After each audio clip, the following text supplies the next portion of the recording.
a lot taller than me. Yeah. My name is Angela Moody. I am the CEO here at Arrowhead. Hopefully, if I have the chance to shake your hand today, I'll get you guys I hope that I do before you leave. I want to make sure that I thank all of you for all that you have done for us and our kids. I'm going to continue on with the program. We have our kids are going to come up. They have a group they call the Future Six, and they're going to perform a couple of songs for you. So if you want to come up, I'm going to get started.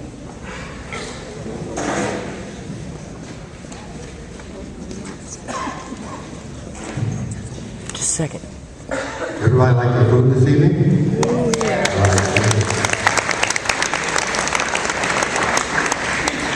Now, Arrowhead is a great, great place to work. I've been here for 35 years and I'm one of the therapists here. My name is Robert Muskie Valley. My wife Roxy is the secretary. Well, some of the things that when I heard the young man from Iowa talking about what these kids have and everything for them, I want to tell you about these guys that are coming up. You know, Arrowhead is about timing. So not only do we teach them timing and making decisions and things that they do, but also timing in music.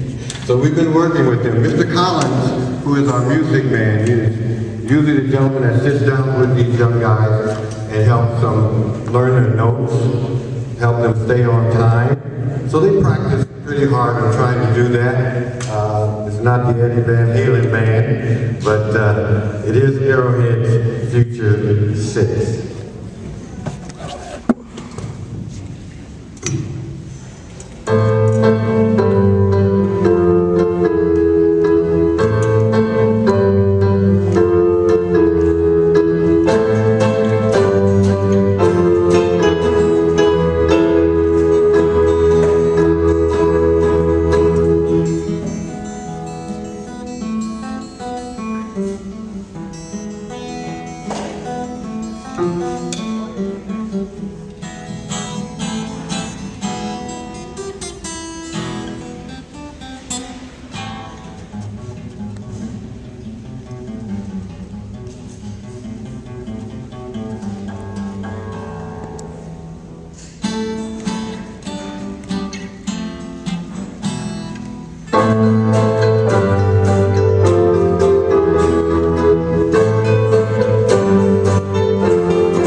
goodness.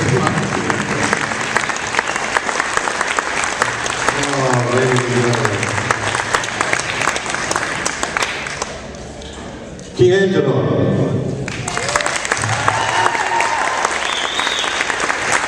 Pascal. Austin. Victor. Antonio. Rashad.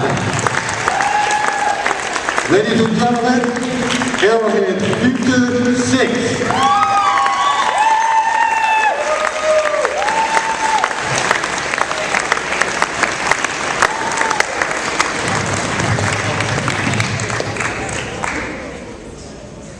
Wow, right? All I can say is last year was the first year our kids performed for everybody, and my mom was sitting next to me at the dinner, and she had tears running out of her eyes because she was so touched by the kids. I had tears running out of my eyes too, but it was not because of that. What I'll tell you is this is much better than last year. And what I do know is a couple of the young men here have never picked up an instrument before they did this band. So that is even more amazing, is it not?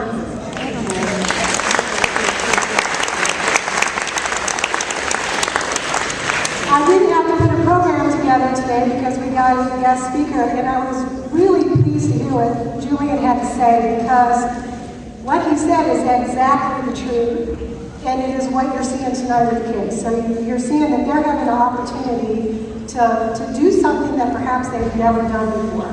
Learn a new skill that they've never learned before. I mean, isn't it better to pick up an instrument than to maybe do drums?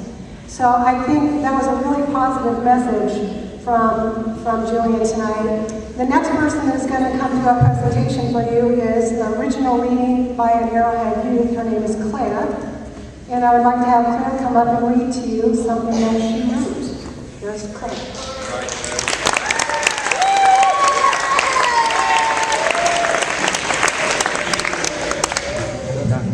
Good evening. This is something that I put together in a class at Arrowhead. It's kind of an essay that I wrote, and I'm honored to have it in a newsletter that Arrowhead has published. So I am going to read this to you. It's called My Journey. You started thinking that what you were doing was easy, but you were also forgetting what it cost. This quote had my heart beating as fast as the speed of light, and my eyes as big as a silver dollar. I was lying on a cement slab where I had to sleep when my eyes first came across this quote. It became even more real to me at that moment where my life was headed and why I was where I was. Jail, a place for the confinement of people accused or convicted of a crime. And at 16 years of age, that's exactly where I sat for 34 long days. I don't think that I had ever felt so alone as I did during my confinement, but I can't help to think that it changed my life forever. Criminal damage to government property, battery, 2 counts of harassment of a witness, and disorderly conduct. These are my charges, my mistakes, and part of my journey through life. Judicially speaking, these charges are how I ended up at Arrowhead. My personal thoughts and opinions of how I ended up at Arrowhead concur with the theory that what I think is how I act. I feel that I tried to wear shoes that were snitched too big. I played my actions off the excuse, I'm just a kid, far too long. Thinking I could get away with things mixed with my sense of humor is a recipe for disaster. Also, mourning and overcoming the loss of my mother, which was a month prior to my confinement, was a humongous challenge. The constant struggle with addiction has devoured my mother for years. It felt like a knife was pitched in the center of my heart when the judge made his decision. 4 years in the Illinois Department of Corrections were the piercing words that still seem so vivid in my mind. I adored and cherished the relationship my mother and I shared, and in a split second, it had been stolen. With all of these different aspects came one large concoction of trouble, which quickly caught up with me. Despite the agony that came from the situation involving my mother and the excuses I made for myself, laid a light in a twinkle as bright and as luminous as the night star. The light symbolized my future and how it was in the palm of my hands. Realizing the act of free will and choice really gave me a better perspective. I was finally able to see that everything in my life boils down to the choices I make and the attitude that I possess.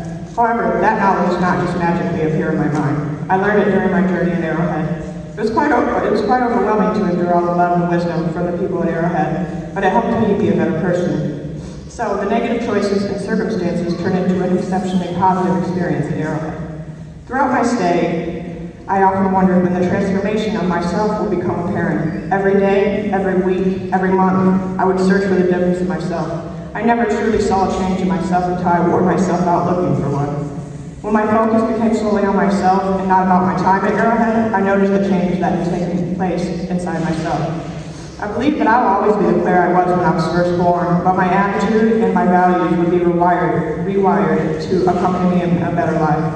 In the end, it is neither the circumstances nor the material items that control the direction of my life. The attitude I chose to possess and the choices I made judge the course of my life. I experienced the reality of my devious attitude and my negative choices. On the bright side, I've also experienced the beauty and hardships of change deep within. Arrowhead has impacted my life forever, and my heart holds an immense amount of thanks and love to the people who were part of that.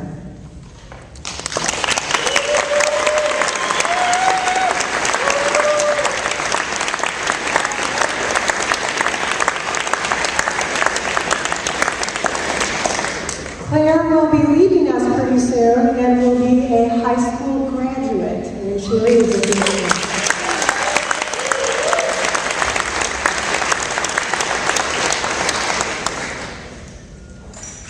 I don't really have to say that our kids are awesome, because you can see that.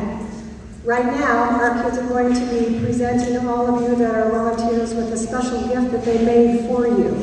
Last year, they gave everyone who was a volunteer a cup that had plants that they had grown in the greenhouse. And this year, they've made keychains for all of you that they have been really excited about making. They did it in the wood shop with Mr. Kepke. Dean, are you back there? Dean, thank you for working with our kids.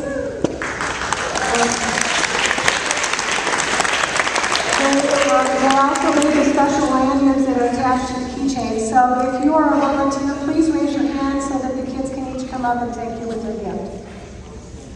All right?